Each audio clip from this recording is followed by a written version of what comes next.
Parcul Național Cheile Nerei Bebușnița este situat în nordul Banatului, aflat în centrul munților Aninei. Area protejată din această rezervație conservă numeroase specii de floră și faună, precum și resurse cultural-istorice. Lacul Dracului, situat în amonte față de Cheile Nerei, este cel mai mare lac karstic din țară.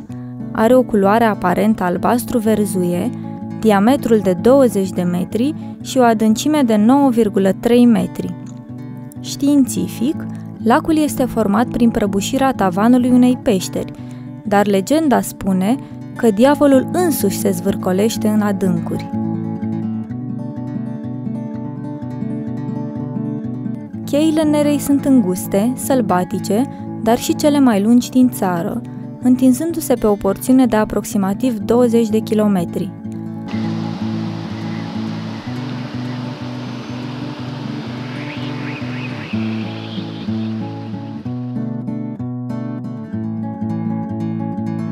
La capătul lor se găsește cantonul Damian, un loc prietenos de campare, unde drumeții își pot trage sufletul înainte de cele 6 tunele săpate în stâncă.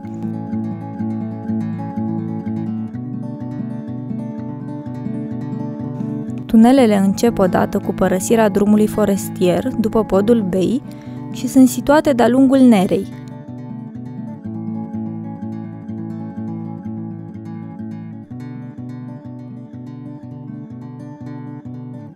După tunelul mare și ultimul, se trece pe puntea suspendată pe cablu și se ajunge în Sasca română.